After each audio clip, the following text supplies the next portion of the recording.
Hey, let me ask you a question. Are you too broke for Christmas this year? That's a tough question. Or maybe the better question is it your faith that's broken? Well, I thought I'd start some statistics today. Listen to these statistics. These will blow you away.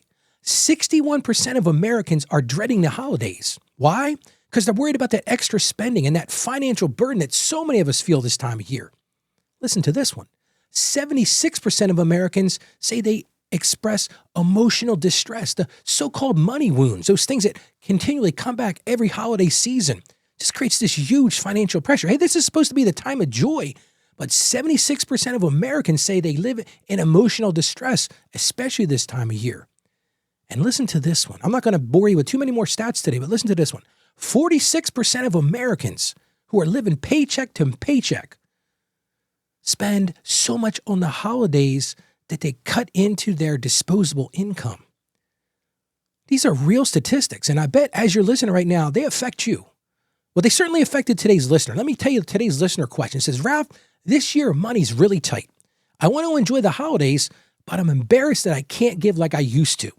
How do I keep my faith up when finances are low? Well, let me tell you right now, that's the million-dollar question, isn't it? Because you not have the same amount of money as other people. But here's one thing I want to promise you. You have the same faithful God.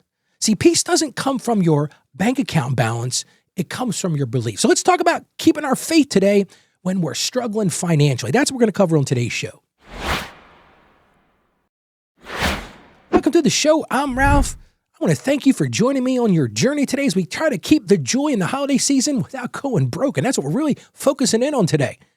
The overall goal of this show is to help you break that cycle of financial shame and do it with confidence. And this time of year, I hear it time and time again. So many people are emotionally and just financially strapped. And here's one thing I want to share with you right away. Most peaceful people that I know aren't always the wealthiest. They just aren't. But you know what they are? They're the ones who trust God with what they have. And listen, I've had to learn that lesson myself. I'm going to tell you a story. It's going to blow you away today. All of us have had those lean seasons where faith and not finances carried me through. So let me paint a picture for you. My wife and I were very young. We had 2 young kids at home. At the time, I was working for a job where I got paid once a month. So you can just imagine what Christmas was looking like. Here, December 25th's coming. And my wife and I are trying to figure this out. I mean, things were super tight. We had just moved into a new rental and we had to buy a lot of stuff. And we're looking at our balance and saying, listen, we haven't bought much for the kids this year. What do we do?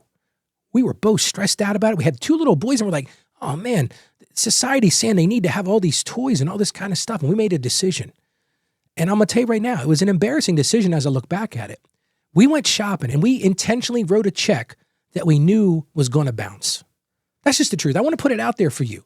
I'm not proud of that. We made good on it. Don't misunderstand me. I didn't go and not pay, but we knew at the time when we were writing that check that it wasn't going to be available when they put it in. Now, fortunately, they were able to resubmit the check. We paid some extra fees, but it was that stress of that moment, that wanting to make sure we had for our kids. So listen, I'm an accountant. I'm a trained person. I had gone to college for accounting and I felt that stress too. And like I said, I'm not proud of it, but let's look at what Corey ten Boom once said. You can never learn that Christ is all you need until Christ is all you have.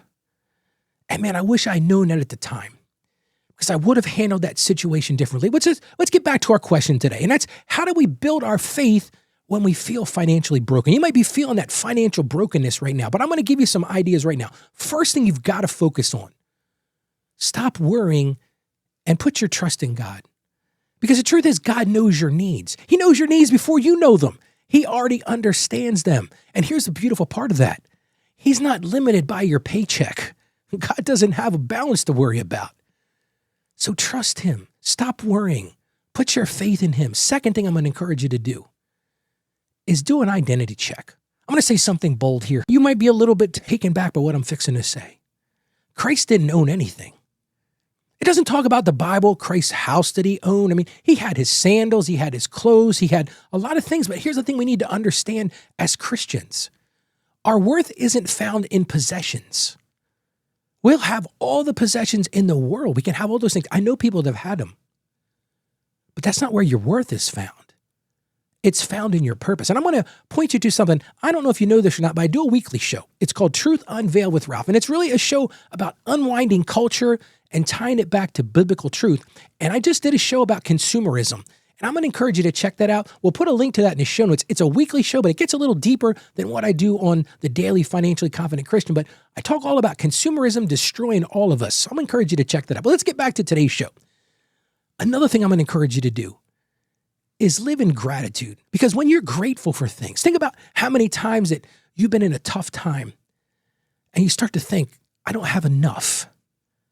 But when you have a gratitude, it changes your perspective. It turns that thankfulness, that gratefulness, it turns that not enough into, listen to this, more than enough. So when you're feeling down, like when we were thinking about that with the kids, I could have made a better decision. I could have thought, you know what, these kids have so much to begin with. It wasn't like Christmas was going to be, they don't have any toys. So consider what you already have. And along that road, surrender it all to Christ. See, God is never going to bless what you hide. So one of the things I'm going to tell you, this show, one of the main capstones of this show is invite God into your finances. This is why I tie the two things together. A lot of people say to me, Ralph, it's strange how you tie faith and finances together. Well, here's how I do that, because we need to come to an honest acknowledgement. It's all His anyway. So when we pretend like we're going to hide it from Him, guess what? He already knows. God already knows when you're struggling. He already knows when things are tight. And you just wonder sometimes, is He just saying to you, listen, just reach out to me. I can help you. Now, He might not give you this abundance. See, a lot of people think that when you pray about finances, God's going to rush this abundance on you. Scripture never promises that. It promises us provision, not comfort. But acknowledge Him. He can't bless what you hide. And finally, it's all about faith over fear. See, big takeaway for today. Fear says something like this. Fear says, I can't. When you live in fear, that's what you constantly hear. You hear that in your head. I can't, I can't, I can't. But faith says something so much bigger than that. And this is what you can take to the bank today. Faith says God can. And I'm going to go a little extra step. And God will. Let's get into our Bible verses today. We actually have two because I couldn't decide on which one I liked best. Let's get into the first one. It's a very common book from the book of Matthew, chapter 6, verse 33. It says this, but seek first His kingdom and His righteousness, and all these things will be given to you as well. And I picked that because think about that. What are we leaning into there?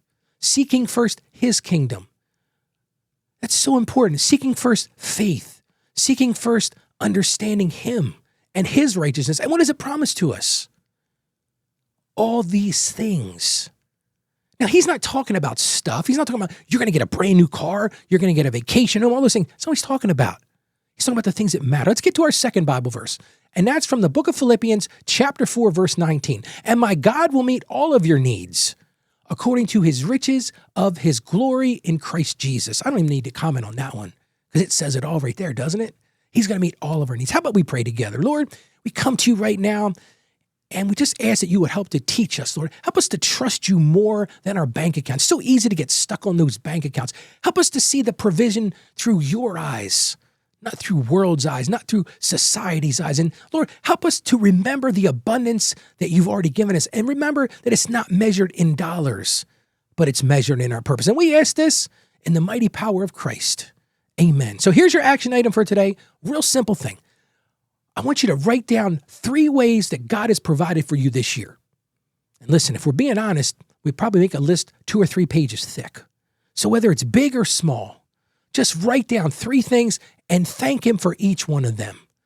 And then when you start to feel broken, read that list and remember how much He's already given you. And I want to give you something right now. I just finished writing my 3rd book. It's called How to Become a Financially Confident Christian, and it's yours absolutely free. All you got to do is go to financiallyconfidentchristian.com/becoming. So today, no matter what your bank account says, God's presence is your greatest security.